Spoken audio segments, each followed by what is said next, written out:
Welcome to the Wealth Matters podcast, where investors come together to better understand how to build passive cash flow and create generational wealth without all the confusing mumbo-jumbo. Here's your host and co-author of Amazon #1 bestseller, Alpesh Pamar. Welcome to Wealth Matters podcast. I am going to talk to someone who is in the gold and precious metals industry. So his name is Patrick Yip. He serves as the Director of Business Development at AppMax and One Gold. AppMax, I've already known the name because it's one of the largest retailers of physical gold, silver, platinum, palladium, and whatnot. And they have sold over $15 billion in product over the 20 plus year history. So when I was buying gold, also I was going to AppMax, Kitco, and a lot of other suppliers. So One Gold is a fast growing online precious metals platform that has processed over $750 million in transactions during its first 3 years in business. So welcome, Patrick. Well, thanks for having me on. Absolutely. So yeah, we are going to have fun. I believed in gold and silver before, and I have bought some, of course, and Asians invest in gold and silver as jewelry as well. So I want to know where this is going. But before we get started, I ask this question to everyone. Tell us something interesting or funny about yourself. So something interesting. I love traveling. I've been to almost 60 countries so far. Oh, wow. I could tell you countless stories about some of the most amazing sites, running into times where my wife and I were definitely outside of our comfort zone. And unfortunately, the occasional times where we got scammed as well. I feel like it happens with every of travel. Course. Once they figure out you're in tourists, yeah. Yep, exactly. Some of my favorite destinations in Europe are Edinburgh, Scotland, Cinque Terre, Italy, Santorini, Greece. I don't know if you've been to any of those. In North America, I love Quebec City and St. John, Virgin Islands. And in Asia, I think Kyoto, Japan is absolutely beautiful. Oh, okay. No, I'm going to hit you up because when I try to go to some of these places. Yeah, go for it. So, of course, you are in precious metals, but what kind of assets do you personally own and why? I don't think you would just put money in gold and silver. Yeah, exactly. So my three largest positions, and obviously I would say do what's best for you, that just because it works for me, it may not work directly for you too.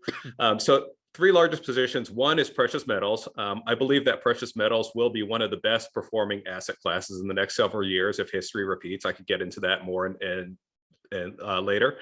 Next thing I own are resource stocks. I think you and many of your listeners will believe that everything has gone up in the last couple of years. Oh, yes.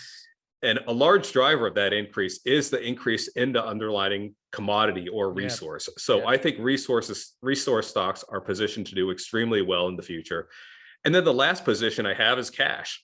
I think there's going to be a nice opportunity in the next several years to scoop up extremely undervalued assets. And my reasoning for this is, I'm sure you remember 2008 in the financial crisis. I look back at the S&P, it took 1.5 years from the top to its bottom. And throughout that process, you had people saying, it's a bottom. It's time to buy. And you had a bear market rally. People said, hey, it's a V-shaped recovery. It's recovering. And soon that V turned into a W when it started correcting. And then people were like, no, it's a W-shaped recovery. And then the bottom fell out.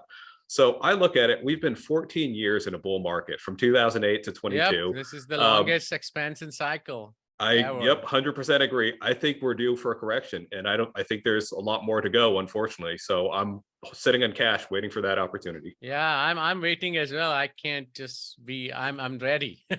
Yep. Be patient, right? Yes, that's the key. So because you mentioned about inflation and we also know a recession is coming, how should investors position their portfolios during an inflationary environment? So I look, and you look at the latest statistics on inflation. People are saying it's a 40+ year high. So my thought is, okay, so what did the markets do back 40 years ago? So let's look at rising interest rates and inflationary cycles back then in the 60s and 70s. So I'm looking 1965 to 1974. You had a 9-year inflationary environment. Inflation started around 3%, hit a peak at 12%. The S&P during this period lost money. It actually lost 26%. And gold, on the other hand, went up from $35, it was pegged in 71, up to about $200. You had a 2-year period where the Fed got inflation under control from 75 to 76. And then early 76, you ran into another inflationary cycle. This time it was a 5-year period. Inflation started around 4.9%, peaked all the way up to 14.8. I think many of you guys will know that Paul Volcker increased the Fed funds rate to 20%, solved inflation then. But the S&P only went up 4% nominally. So you look at that, double-digit inflation and stocks are flat. You lost purchasing power in the S&P, while gold rallied from $100 up to $800. So I think if history repeats, you'll likely see that gold is going to be a good investment in the next several years. Oh, that's pretty interesting. And what are the various ways to own precious metals and their pros and cons? Yeah, so I'm a big believer in precious metals. As I mentioned, I'm heavy in precious metals. I'll go over three ways that you could buy it. I mean, one is definitely the most popular way. It's through an ETF, such as a GLD or SLV. GLD and SLV, Everyone knows of those things. By far the most popular way to own gold. The biggest benefit with that is you can buy from any brokerage account and it's highly liquid. Highly liquid. Unfortunately, there are downsides. And I think very few people read the prospectuses of any investment they get into. They're like, okay, I'm just going to buy it. But I would recommend that you read this prospectus because they say that the metal held at the ETF is not insured. So you'd hate to invest in gold and find out that the vault is stored at got broken into and you have no gold. The second thing is it says the gold could be held at a custodian, sub-custodian, or sub-custodian of a sub-custodian. Which I'm thinking about that. I was like, that's a little weird. So who owns my gold? It's like if I gave you my gold saying, and then you gave it to your friend, then your friend gave it to your friend's friend, and you're like, okay, do you still have control over this gold, or did it get lost? So I personally wouldn't touch the ETFs, but just wanted to highlight that because that is by far the most popular way to own precious metals. The next way is by buying physical coins and bars. I think the best part about this, it's tangible, it's off the grid. No one knows you own it. No one could hack into it. You could pass it on from generation to generation. Taxes are self-reported. I do recommend that you report taxes, but I do know people who don't. Basically, a very private investment. There are a couple downsides too. I'm not going to say it's a perfect investment. When you do want to liquidate it, it's not the easiest thing to liquidate. Depending on the city you're in, and if you have a reputable dealer, you may be able to walk it down the street or drive it down the street, or you may need to ship it. So a little more cumbersome to liquidate. When you do liquidate it, there is a higher bid-ask spread. So this is the money that you would pay if you bought the investment today and sold it immediately at the same price. It's basically the bid-ask spread. So with physical, there is a higher bid-ask spread. And one of the things that I always say with physical, every single person I've told about physical, they start with a small stack. That small stack becomes a larger and larger stack. And maybe if you're fortunate enough, you have a 6 or 7 figure sum in precious metals. Unfortunately, the downside about that is it's probably not the best thing to do to store $1 million in gold in your house. You know, all it takes is one guy breaking in with a gun at 3 a.m. and there goes your stack. So certainly pros and cons. I mean, I do recommend owning some physical. As I mentioned, it is off the grid. I would say if you do buy physical, make sure to buy from a reputable dealer, such as APMEX. As you mentioned, we've been in business for over 20 years, over 15 billion in lifetime sales. You want to be able to know that that dealer you're buying from is authenticating it and is going to sell you a genuine product. You might be able to save a couple dollars by going to your local coin shop, but is that couple dollars worth the risk of potentially getting a fake product?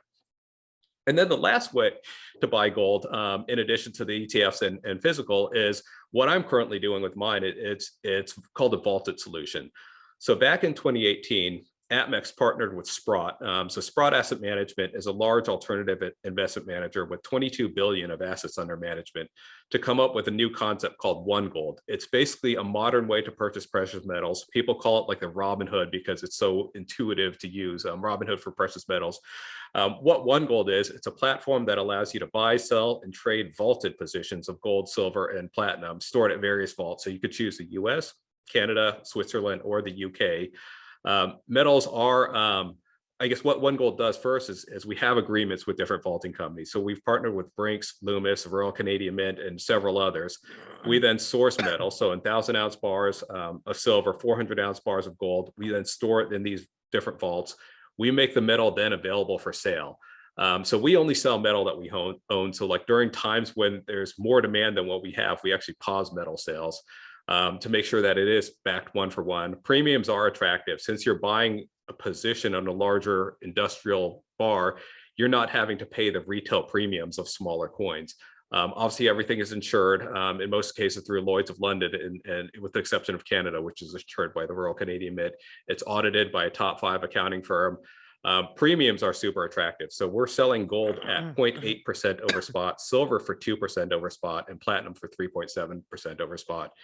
If you ever buy some of the physical, I'm looking at it, sometimes gold coins are selling for 6% over, and then sometimes silver coins are selling for as much as 70% over right now due to the tightness in supply. But one thing I like is I want to get exposure to the metal. I don't want to speculate on premiums. And another thing too with One Gold is if you ever want to take possession of your metal, you could then swap it for physical metal. So like we offer redemption options. So you have couple ounces of gold, you swap those couple ounces of gold for, let's say, gold maple leafs or gold eagles, and you pay the then current retail premium. So a neat thing to check out. Like I said, it's personally what I'm doing. It's available at onegold.com, onegold.com. Got it. And so the vaulted solution, and I looked into it before as well, I think a couple of years ago. What kind of charges are there for the vault and the insurance, etc.? Yeah, so the first charge you would do is the premium over spot. So as I mentioned, there is a cost to get in the metal, and it's the same thing like anything. You buy gold, silver coins, you pay a premium. Even if you buy coffee at the grocery store, you're not getting coffee at the underlying coffee price. You have to pay a premium. So the first thing is a premium, as I mentioned, 0.8% for gold, 2% for silver. The next thing is what we call the storage charge. So it is stored in basically top tier vault. So for gold, we charge 12 basis points, so 0.12% per year, and then silver 30 basis points or 0.3% per year. And that 0.12% is the value of gold at that time? Value of gold times the 1.2%, that covers your storage and your insurance. Got it. Okay. Oh, that's good. That's good to know. So what trends are you seeing in the precious metals industry right now? Yeah, so we're seeing record demand across all areas. We estimate that APMEX has between, let's say, 35 and 40% of the U.S. retail precious metals market share. So we say usually the trends we see at APMEX are indicative of the broader trends in the precious metals industry. So starting in 2019 was the last year, I guess, we did normal demand. We did about $1 billion in retail sales, which is still, quite a bit. 2020 came, obviously, you guys know COVID hit. We saw that COVID crash in the early part of 2020. And then metals demand took off. We saw a 1.5x increase in customers from 2019, and then we doubled our sales. So, and keep in mind, we did $1 billion in retail sales in 2019. So we did about $2 billion in 2020. And then fast forwarding on to 2021, we said, okay, well, 2020 might be an oddball year. COVID hit, probably going to be hard to top 2020's numbers. But 2021 proved us wrong. So we saw a doubling of our customers from 2019 and easily smashed through that $2 billion mark. And then 2022, demand is continuing. We actually had our best month ever in March of this year and sold over 260 million in retail product to precious metals customers. Wow. So, this question is, it's more related to overall inflation, because we always say that gold and silver, precious metals are a hedge against inflation. But why gold and silver didn't move much while oil moved up, even though they are all supposed to be a hedge against inflation? Literally, I didn't see gold move at all. It's funny. And you guys had record year, and that's still surprising that it didn't move at all. Yeah, I think the first thing to touch on there is every asset obviously has a different asset correlation. I look at it, and I'm not an expert in oil, even though I am in Oklahoma City. I guess it's kind of the heart of the That's oil why I industry. asked you. Unfortunately, I know precious metals. I don't know oil that well, but people say gold and silver are highly correlated. But sometimes gold goes up, silver goes down, sometimes vice versa. I personally look at it. You look back in the 1970s, there was a time when gold hit $200 in about 74, corrected to $100. People said gold's dead, and it required a lot of patience for people. But then soon enough, people who were patient saw it go from about $100 to $800. I think you're seeing this kind of transitionary environment too, where people are saying inflation peaked. It was 9.2%, I believe, last month. And then now it's 8.5, 8.5, 8.6, something like that. I know is in the eights. Right. People's like, inflation peak. I go, 8's still not good. Like 8 is still high inflation.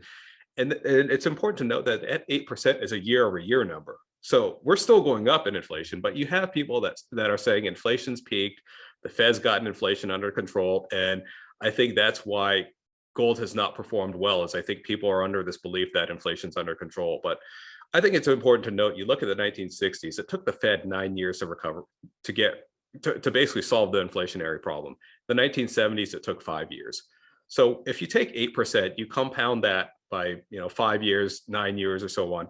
8% compounded at 5 years is going to erode over 30% of your assets, if you had it in cash. And over 9 years, if you compound 8% inflation, it's going to erode over 50% of your assets. So, I don't think inflation's solved. I think a lot of people in precious metals just need to be patient, and we'll see where it goes from here. No, I agree. And just that I was comparing it to 2008 and 9 when, gold was like barely 900, and suddenly it went to 1800. I remember I still have a couple of gold bullions, which I bought for 1850, 1870.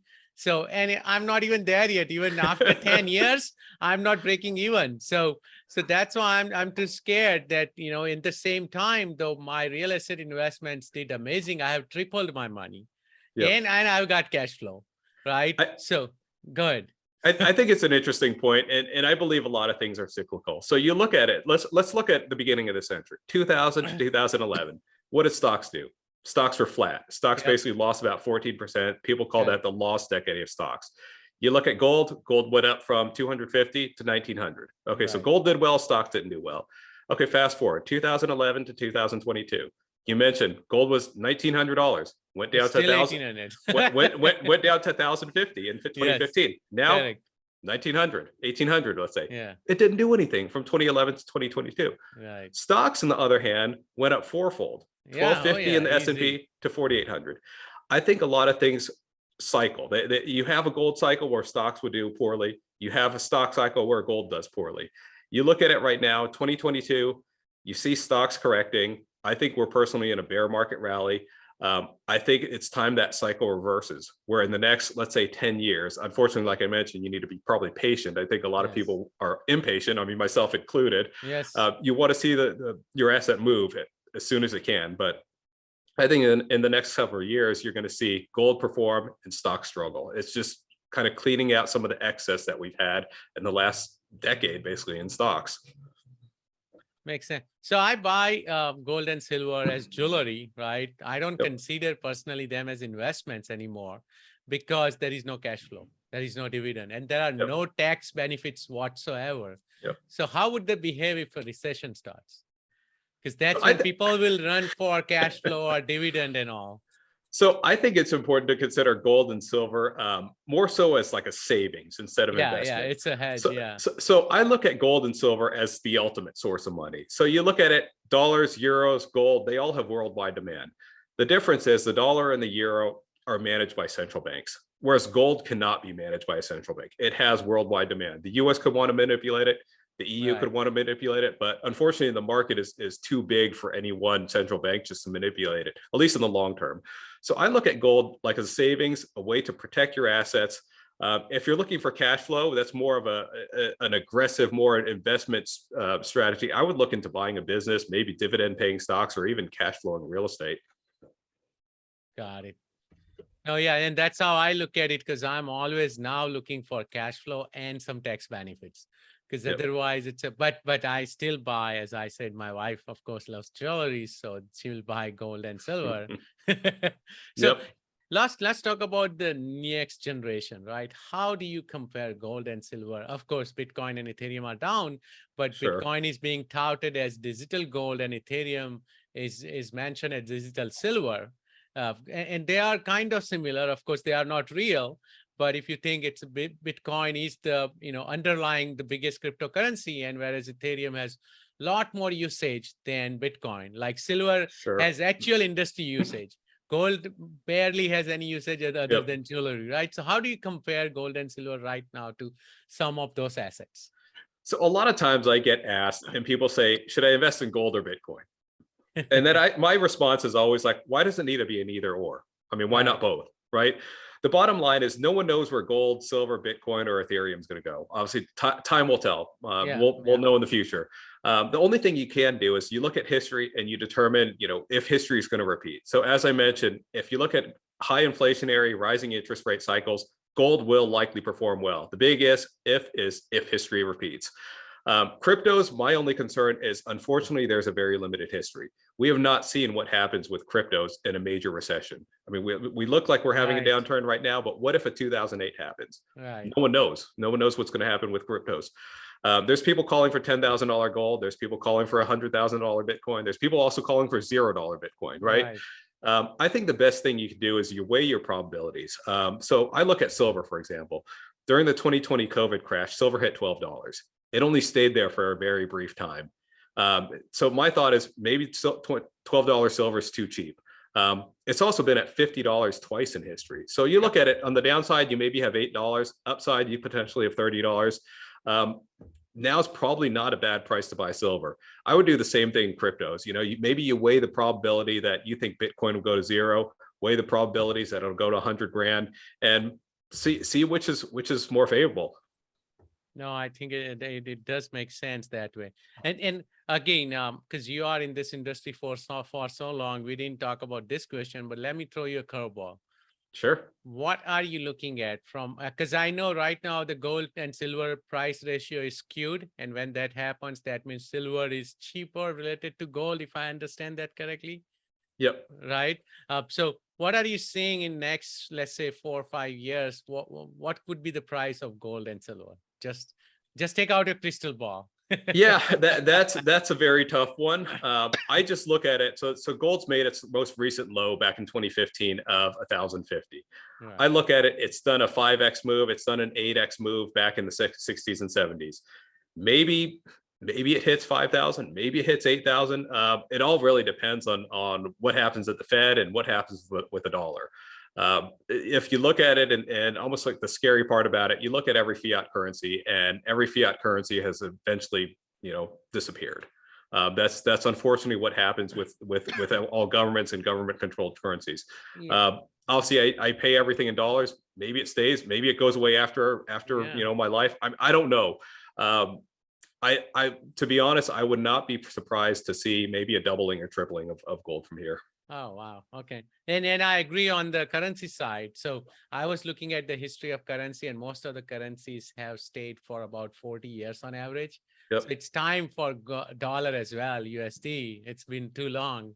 And the way China and Russia and a lot of other countries are working to make yuan a bigger currency, I think that may happen sooner than later. Yeah. So, no, this was great. So let's take a quick break. And after the break, we'll go through the same questions I ask every guest. Welcome back to Wealth Matters Podcast. I had pretty lively discussion with Patrick here about precious metals, gold, silver, of course, USD. So I would highly recommend, if you want, you can rewind back and listen to it again. Patrick, are you ready for fire round? Yeah, let's do it. Let's do it. Would you be changing any business or investment strategy because of inflation or recession? And I know either one is going to stay for a little longer. Yeah. So as I mentioned previously, I'm heavy into precious metals, resource stocks, and cash. Throughout the last year, I've slept well at night. My portfolio's dodged the complete downturn in the S&P, dodged the crypto crash. In fact, I'm feeling better today about my portfolio this year than I have in the past couple of years. So I'm not changing a thing. That's great. And can you mention some of those resource stocks? Of course, we are not talking about stocks, but just to give an idea. I mean, one stock I own is Exxon. I think ExxonMobil is a good oil stock. I think with higher oil prices, I think it's going to perform well. Yeah, Exxon and Chevron, you can't go wrong right now. Yeah. Favorite real estate, finance, or any other related book? Yeah, so I wish I had more time to read. My priority right now is obviously spending time with my 4-year-old son. Time just flies. So he's my priority, and spending time with my lovely wife is a priority as well. But one of the books I read in the last, I think about 2 months ago, that I thought was kind of interesting was called Evidence-Based Wealth. It's How to Engineer Your Early Retirement. It's by a guy named Paul Bellinger. He's a YouTuber and an affiliate of One Gold, but I think it provides a unique perspective that I have not seen anywhere else in the mainstream media. Well, that's awesome. Any tool or website you recommend or you cannot live without?